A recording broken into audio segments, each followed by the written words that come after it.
William, un grand merci à toi de nous recevoir dans le clubhouse de Pignan. Je t'en prie, avec plaisir. Que deviens-tu depuis ton passage au football club il y a un peu plus de 10 ans de ça maintenant? Alors après le FC7, je suis donc reparti sur Rodez. En fait, pour moi, c'était mon retour où tout avait commencé.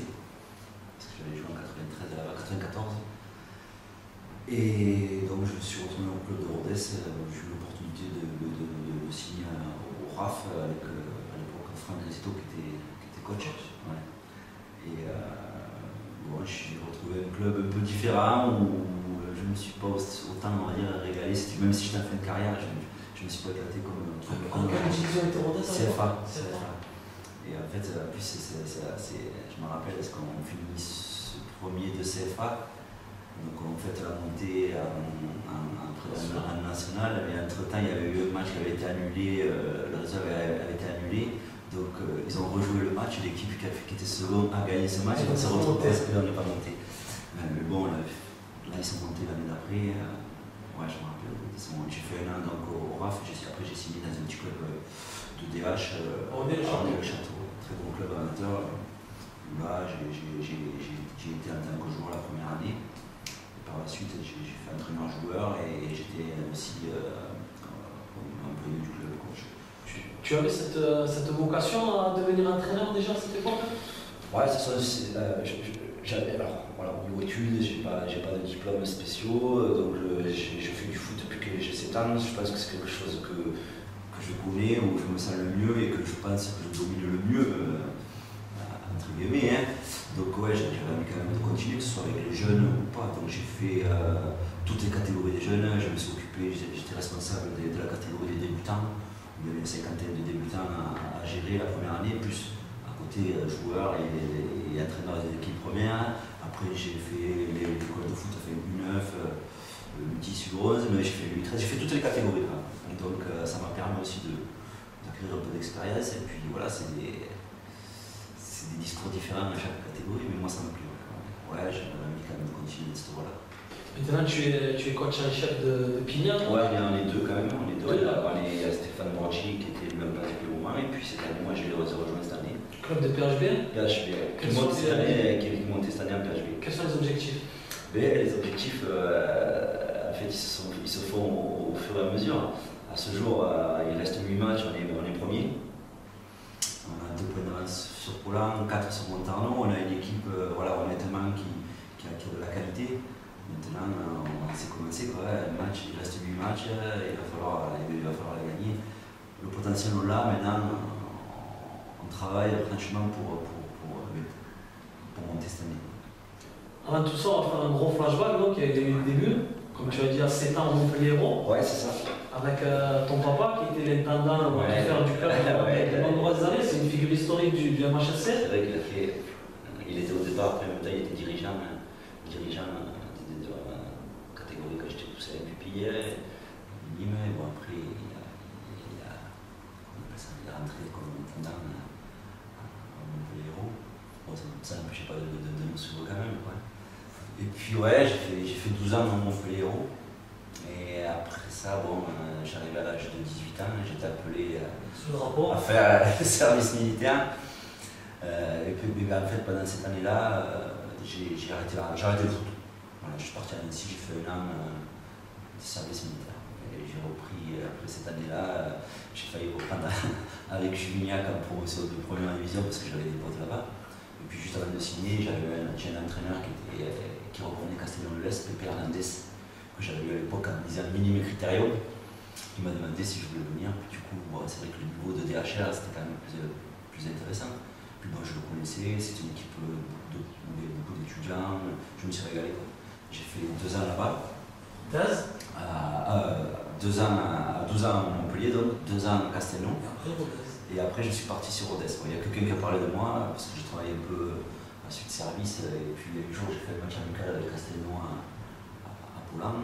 Il est venu me voir et voilà, il m'a dit t'as rien à faire là. Enfin, il a appelé le coach qui reprenait Rodez, qui connaissait parce qu'il avait joué lui à Perpignan à Canet à l'époque.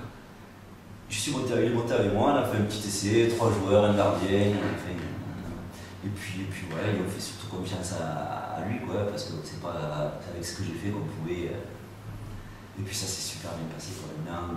Extraordinaire. Ça t'a mis le pied à l'étrier. Ah ouais, complètement, parce que c'était une équipe pour Rodez à cette époque-là, ils venaient de descendre de Ligue 2, où il y avait l'époque où il y avait 2 groupes de Ligue 2. Et ils sont descendus donc sportivement et financièrement. Ils avaient fait l'épopée de la coupe, ils avaient perdu en demi-finale de la coupe. Ouais. Et voilà, financièrement, il y avait des problèmes, donc ils sont descendus donc, sportivement, parce qu'ils avaient fini 9e ou 10e, il fallait finir dans les 8. Plus après, financièrement, ils se sont retrouvés en CM2 CFA. Quoi. Et on avait quand même un groupe de qualité parce qu'il était resté 8 ou 11 pro même. Et moi j'arrivais là-dedans comme puis voilà, j'étais le petit jeune qui est arrivé, et puis sans insouciant quoi. Et puis c'est parti, je jouais attaquant, je me rappelle, j'avais marqué je crois 12 ou 13 buts dans la saison, d'où après le contact d'agents. Un jour un agent, des agents qui sont venus, qui étaient originaires de Rodez en plus, Ali Rachidi et Stéphane Canard c'était. Et voilà, j'ai signé avec eux, j'ai refait un an à Rodez. Et là, c'est là où j'ai reculé un peu, je passe un peu la terre à gauche. D'ailleurs, c'était Yannick Lunéza qui passait par l'ancien Sétor, qui était le coach. Il jouait au début, après il était coach. Et là, j'ai eu l'opportunité de partir, j'ai eu le club de D2. C'était le Balance, dans la Drôme. Donc pour moi c'était un rêve, j'ai signé mon premier contrat professionnel, qui aurait dit. Et je suis parti donc là où j'ai fait un an avec Léon Salavagne, un coach qui était passé par Finales, c'est ça. Et la deuxième, j'allais attaquer la deuxième année, mais ça s'était passé un peu. Ça a été assez dur quand même. C'est notre Bronne, notre rythme.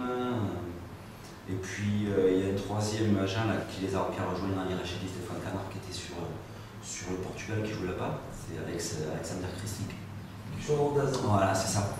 Qui lui était passé avec le club là-bas. Il était en contact avec un président de club qui cherchait le côté gauche. C'est lui qui t'a offert l'opportunité de signer au Portugal, non? Voilà, donc il m'a dit voilà, William, mais par contre j'avais 2-3 jours de. C'était un contrat d'un an. C'était un contrat d'un an, je me rappelle, mon femme était enceinte, donc j'ai eu un peu peur. J'ai dit si jamais ça ne marche pas, comment je fais? Bon, finalement, j'ai décidé d'y partir. Je suis parti tout seul là-haut au début. Et c'était un Ligue 2, ouais. Quand je suis arrivé là-bas, un petit stade, il n'y avait même pas de ville, je sais pas, c'est un lieu type presque. Bon, je me suis pas posé de questions, quoi. Voilà, j'ai un peu galéré, c'est vrai, au début au niveau de la barrière de la langue, parce que moi je suis quelqu'un qui aime, qui communique, qui aime. Ouais, c'est ça. Mais bon, les gens, en tout cas, moi, ils m'ont super bien accueilli, les joueurs, le staff, mais aussi les gens aux alentours, parce qu'en face, il y avait un petit café, il y avait une boulangerie, donc c'était vachement une famille, quoi. Ils m'ont appris, ils m'apprenaient la langue, ils m'apprenaient à dire les conneries, bien sûr. Mais en tout cas, je sais que j'ai fait l'effort d'apprendre plus vite, et ça, ils ont vachement apprécié, quoi. Parce que j'avais envie de m'adapter au plus vite, quoi. J'avais pas non plus beaucoup de temps pour. J'avais signé qu'un an, il fallait que ça marche rapidement, quoi. Donc, comme tu dis, tu fais un an dans voilà, ce je fais un an. Moreirense. Je crois que ça parle. Et ouais, j'ai fait une année finalement 3 mois difficiles pour la zone de s'adapter. J'ai complètement, ouais, même on peut dire. J'ai explosé. Puis là, j'avais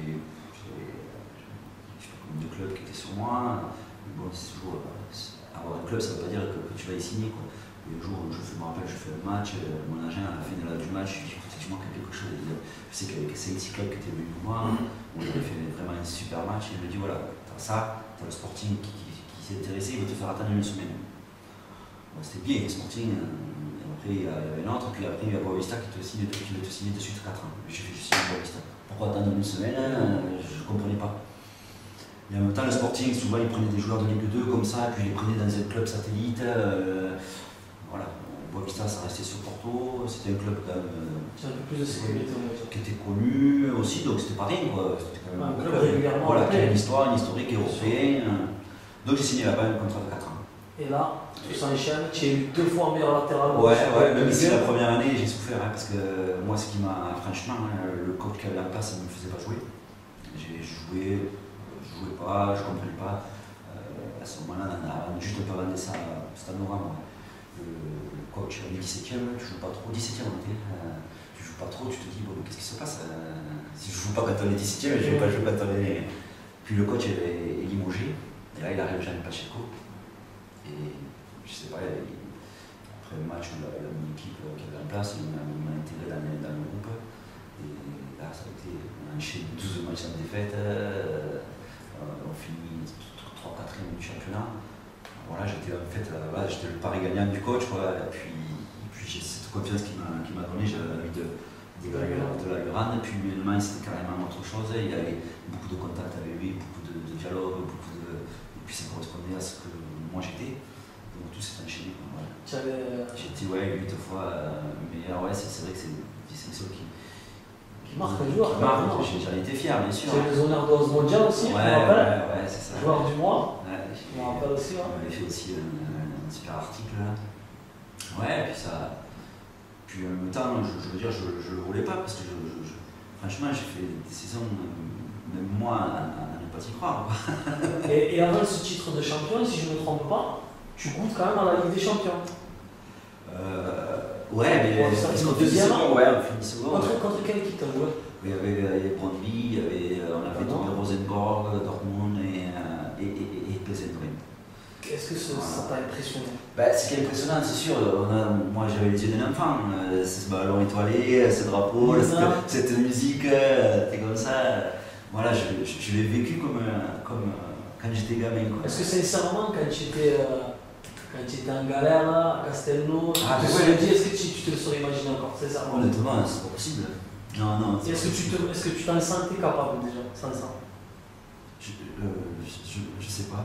Tu n'as jamais réfléchi à ça? Non. Je sais que chaque fois que je suis arrivé d'un groupe à un autre, que ce soit amateur ou pro, j'avais toujours le doute, est-ce que je vais y arriver? Par contre, j'ai eu une faculté et j'avais pas les as de beaucoup de joueurs, que ce soit technique ou quoi, mais j'avais cette grinta, j'avais la pression de ces matchs. Moi, c'était l'adrénaline, ça me faisait me surpasser. A contrario, j'ai vu beaucoup de joueurs qui étaient des super joueurs à l'entraînement, mais sur le terrain, quand il y avait, je sais pas, la pression des résultats, la pression du public, je sais pas, mais c'était plus dur. Moi, c'était non, c'était rigole-toi, mon ami, t'as la chance d'être là. C'est comme ça, vraiment, que je vivais le truc. Ce qui explique tes performances. Ouais, puis la confiance, comme je disais. J'avais la confiance de mon coach, de mes collègues, c'est pas, j'étais bien, j'étais à l'aise, j'étais bien physiquement, j'étais bien dans ma vie, donc j'avais que le souci d'être. Et c'est vrai, comme on a dit aussi hors caméra, un gros effectif autour de toi, avec le Roumain meneur de jeu à Yon Timofte, alors c'est un mec qui avait une main à la place du pied, c'est vrai qu'il ne courait pas beaucoup, moi c'est vrai que je courais pour lui, il était côté un peu, il jouait milieu gauche, il fait une 10, mais il me le rendait parce qu'il mettait des ballons, il mettait des buts. Et un mot sur peut-être avec Marco Echeverri, le meilleur joueur bolivien de l'histoire, Erwin Platini Sanchez. Il avait le pied. Après, il abusait un peu, il voulait tirer tous les coups francs, il était droitier, mais il voulait toujours. Des fois, il tirait pied gauche. Non, mais c'est vrai qu'il avait une patte extraordinaire, et puis il avait une aura. Il avait une aura sur tout le monde, quoi. Et puis surtout, c'est un mec d'une simplicité incroyable. Et très humain, tu sais, le Bolivien, c'est un mec qui a une vie derrière, tout n'a pas été rose pour lui, il a travaillé dur, c'est très rigoureux dans sa vie, dans le foot. Donc, et ça, tout le monde le suivait derrière. Il y avait ce respect-là et donc ça tirait tout le monde vers le haut. Après ce titre de champion, l'aventure se termine un peu moins bien. Ouais. T'es blessé à Boavista? Non, j'ai eu une blessure. Non, au contraire, j'ai eu une blessure qui a duré pas mal de temps. Et c'est vrai que voilà, c'est pour ça que j'ai aussi ce Boavista là. Pendant 7-8 mois, j'étais blessé. Et voilà, tu vois, je sors de l'hôpital, je me réveille de l'opération. Quand je ouvre mes yeux, il y a mon président, il y a mon coach. Et tu vois, pendant tous ces mois-là, ils m'ont payé mon salaire. C'est pas tout le temps le cas là-bas. Et ils m'ont payé pendant 7-8 mois mes primes de match. Je jouais pas. Il l'avait jamais fait pour personne. Je me dis, franchement, ça te touche quoi. Non, et puis je reviens justement, il m'a fallu, j'ai manqué les 5 premiers mois, 4-5 premiers mois du titre. Et j'ai regagné ma place en décembre, même novembre, et j'ai plus rien lâché, puis j'ai tout joué jusqu'au bout, et puis on a fini champion. Non, après, le seul truc, c'est que j'avais même re-signé 2 ans. C'est la saison d'après, voilà, t'as moins joué. Non, c'est la même saison, en décembre. C'était l'année du titre 2000-2001. Je reviens moi à ma blessure, c'est à 99, donc juste avant ça. Je manque le début et après je gagne ma place. Je finis le championnat de ces derniers mois où je suis au moins des champions. Il me restait 2 ans de contrat. Mais moi, ce que j'avais envie en étant français, en fait, j'avais envie de jouer en France. De connaître, je te dis, de connaître les stades. C'est le Vélodrome, le Parc des Princes, voilà pourquoi j'ai signé en France. Et tu débarques à Sochaux. Je débarque, qui à l'époque, parce que j'ai signé au bout de la 5e journée. Parce que j'ai signé fin août, il avait déjà commencé, puis il commençait super bien, il y avait une super équipe. Il y avait des Chiffrons, Soro, voilà. Belle équipe. Il y avait une belle équipe. Moi je regardais un peu la télé au Portugal, donc je voyais que franchement il faisait parler d'eux. Ouais, c'est pareil, j'avais quelques jours, il faut que tu décides, j'y vais, et puis j'y suis allé. Tu as retiré quoi de cette expérience à Sochaux? J'ai la chance, franchement, alors ce qui m'a fait un peu mal derrière, qui m'a fait un peu mal derrière la tête, c'est que je reste là-bas, je fais même un match amical contre une équipe suisse. Ça se passe super bien, j'étais encore sur le truc. Je signe, je reviens, donc je vais chercher mes affaires, je laisse tout le monde là-bas pour faire le déménagement, et moi je vais m'entraîner. Jean Fernandez me reçoit, elle me dit voilà, regarde, voilà, ça fait 2 ans et demi que j'ai le groupe, je te dis honnêtement, moi je ne sautais pas spécialement quelqu'un. Je me dis ça, et moi là, je fais attends, pourquoi tu me l'as pas dit avant que je signe, tu vois, moi je restais là-bas. Enfin, j'ai eu le moment vraiment avant de me remettre, ouais, ça fait mal aux dents quand même. Hein. Tu laisses le Ligue des Champions parce qu'on a été champions du Portugal, donc derrière on avait la Ligue des Champions, et toi tu me dis ça. Et puis voilà, il avait ses joueurs. Mais là après moi j'étais peut-être un peu faible aussi à ce moment-là. L'équipe tourne aussi. Ça tournait, ouais, mais bon, il y avait bien comme Philippe Lachke qui avait 36 ans, qui était à la fin de parcours, je veux dire, il y avait l'opportunité de me glisser là, quoi. Pas tout le temps, il m'a mis, tu vois, mais c'était plus le temps que l'autre il soit là, et puis après tu t'en vas. Voilà. Après après il est arrivé Guy Lacombe, voilà, c'était pire, parce que lui, voilà, j'ai eu du mal, très spécial. Au niveau d'entraînement c'est extraordinaire, mais après niveau humain, alors lui c'est une catastrophe. Je sais pas, un peu fou. L'entraînement, il était tout ça là, il parle aux oreilles, au mec dans l'oreille des joueurs, il fait ça, merde, non, t'as des secrets, on est un groupe, quoi, je sais pas. Et du coup, la 3e année, je m'arrange avec eux et je résilie ma 3e année. Et le FC ça. Et voilà, donc j'avais l'opportunité, j'aurais pu avoir l'opportunité d'avoir d'autres clubs, sauf que j'ai fini avec il m'est sorti une bursite où je ne pouvais pas chausser. Donc possible de. J'avais Amiens, je devais signer à Amiens, et ça s'est pas fait parce que donc je me suis entraîné tout seul pendant des jours. Et un jour je vais voir Montpellier Hérault et je rencontre Claude Calabuy qui rentrait après le match à la voiture. Et je dis c'est bonjour et tout, et puis je lui explique voilà, je suis en train de m'entraîner tout seul, je commence un peu à être dans le dur, est-ce que c'est possible? Je voulais c'était même pas signé. Voilà, d'être avec un groupe, c'est possible de venir. Il m'a dit bien sûr, il n'y a pas de problème. Donc je suis allé m'entraîner avec eux et puis au bout de quelques temps, ils m'ont fait signer donc 18 mois. Quoi. Et tu retrouves Christophe Saint-Richesse, tu avais connu jeune. Ouais, Christophe, pareil, c'est un super mec. Donc puis finalement, bon, voilà, c'était difficile, mais bon, je me suis bien régalé. Plus au bout, il y a quand même la montée en Ligue 2, quoi. Donc, tu retiens quoi de cette année-là au FC Sèvres? Ben, je suis arrivé, il y avait des mecs qui étaient bien implantés, comme Marouve, il y avait Georges Moreau qui s'en est cru, il y avait le fils Calabuy, il y avait Karazi, ouais, il y avait une belle petite équipe. Bon, on sent quand même que c'est familial, quoi, qu'il faut venir, c'est pas évident, même si c'est des bons gars et tout ça. Ça n'a pas été. J'étais pas super à l'aise quand même, mais un groupe avec du caractère, quoi. Et moi, ce qui me portait, après tout, c'est le terrain, ouais. Et puis au final, non, j'ai passé quand même 1 an et demi, et ben, en tout cas, moi, comme je dis, j'ai eu la chance de rencontrer Claude qui m'a remis un peu le pied à l'étrier, parce que je sais pas ce que j'aurais fait, quoi. Et puis. Pourquoi ne pas être resté c'est que ton contrat était terminé ou le club n'a pas souhaité poursuivre l'aventure? Alors en fait, la réalité des choses, c'est que j'ai eu des petits problèmes familiaux. Et il a fallu que je reparte un peu, mais qu'à repartir un peu d'ici et repartir sur une nouvelle base. Ouais, sur sa nouvelle base. Et il n'y avait rien de mieux que Rodez, quoi. Donc c'était un peu le quart de tout, voilà pourquoi. Bon, après j'arrivais à un âge.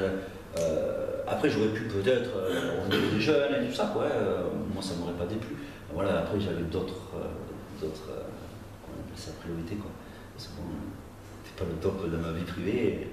Pour terminer, je vais te citer 3 noms d'anciens partenaires du football club et tu vas me donner ton avis sur eux. Abdelakar Bouchi. Ah, un phénomène, j'adore ça, super beau joueur. Je l'ai recontacté après, c'était lui, c'était, je sais pas pourquoi, j'avais un club, je crois, il cherchait un club, je crois, et très belle personne, très beau joueur. Il joue toujours là en CF actuellement. Ah oui, il est bien. Amiens. Ah, il t'a mis L'autre Amiens, ouais, CF. D'accord, ouais, parce qu'il m'a dit qu'il avait des touches là-bas, c'était, ouais, il a fait les 32e de Coupe de France cette année d'ailleurs. D'accord, ouais, d'ailleurs, je l'avais eu chez lui en début de saison, ah ouais, j'adore le mec, j'adore le joueur, voilà. Un mot sur l'ancien président, Émile Alfonso. Ça s'est mal terminé avec Christophe Sanchez d'ailleurs. Ouais, j'étais là, en plus, j'avais suivi un peu Christophe ce jour-là, j'avais suivi un peu de loin, parce qu'il avait des petits mots au téléphone, nanani, et Christophe m'en parlait. Je me rappelle, on était sur Louis Michel, on allait s'entraîner, et quand il a entendu que Alfonso était là, il est parti comme une. Tu sais, je l'ai appelé, je suis resté un peu dans le dos, puis j'ai entendu crier la secrétaire. Et là, je suis rentré, je vois Christophe avec Alfonso avec une batte de baseball qui l'attendait. Pas grave, il a failli le faire. Voilà, c'était un personnage. Hein. C'est le personnage. C'est le personnage. Moi, en tout cas, j'ai jamais eu tout ça. C'est une scène surréaliste quand même. Ouais, ça c'est vraiment. Je sais pas si ça va passer, mais c'était. Ouais, je m'en rappelle encore. Surtout que moi, ce qui m'a le plus déçu, c'est que Christophe, c'était pas un joueur à problème, quoi. C'est d'une gentillesse, je sais pas comment. Pour arriver à l'énerver, c'est que vraiment. Ah ouais, parce que quand tu connais Christophe, tu te dis c'est pas possible. Puis là, ouais, ce jour-là, ouais, c'est un personnage qui a du caractère, qui dit des choses des fois qui va un peu loin, mais on ne se refait pas à l'âge qu'il avait. Hein. Et pour terminer, un joueur au physique impressionnant, Zico Tomba. C'est très. Putain, ouais, je me rappelle, Zico il m'avait recontacté aussi parce qu'il faisait un jubilé. Mais moi j'avais eu des super contacts avec lui, quoi. Donc, c'était monstre, hein, c'était monstre. Après, ouais, il est resté. Qu'est-ce qu'il est venu? Il a pas fait un an, lui, il a fait. Si. Il a fait la saison et après, il est venu en cours de saison. Après, il a arrêté. Maintenant, il est en train des féminines dans le Nord, je crois. Ouais, oui, parce qu'il est du Nord, il devait faire son jubilé au Stade Bollard. Je sais pas qu'est-ce qu'il avait dit, mais je sais pas après si ça s'est fait, parce que c'était toute une organisation. Hein. Je suis placé pour savoir ce que c'est une organisation. Ouais, mais tu me dis trois mecs vraiment que j'ai adoré, quoi. Et le dernier mot à dire hein, sur le FC7 ou sur actuellement le FC7, je leur souhaite surtout de continuer à essayer de remonter. Je sais que c'est des divisions difficiles, avec des moyens pas toujours présents, mais je regarde un peu le classement, ils font quand même du bon boulot, et il y a des jeunes, j'espère qu'ils poussent derrière, et je leur souhaite que le meilleur, quoi, parce que voilà, c'est un club mythique dans le football français, qui a une histoire, et ça c'est pas rien, donc bon vent à eux en tout cas. Et d'un point de vue personnel, tu te vois entraîner plus haut ou pas dans l'avenir? Je sais pas, moi je suis à la recherche franchement du plaisir, et j'apprends beaucoup ici, honnêtement, que ce soit sportivement ou franchement j'ai un super groupe qui peut encore même, qui peut s'améliorer bien sûr, et j'ai des gens au club c'est une grande famille, moi c'est ce que je recherche. Je sais pas, après oui, continuer, on verra si les opportunités se présentent, s'il y a des possibilités de monter. Mais pour l'instant, j'ai envie mon futur, c'est l'Espina. Parce que j'ai retrouvé quelque chose que j'avais perdu un peu d'esprit familial. Ouais, ça, et puis familial, mais compétiteur aussi, donc ça me correspond bien. William, merci à toi. Merci, moi, merci. Merci, au revoir.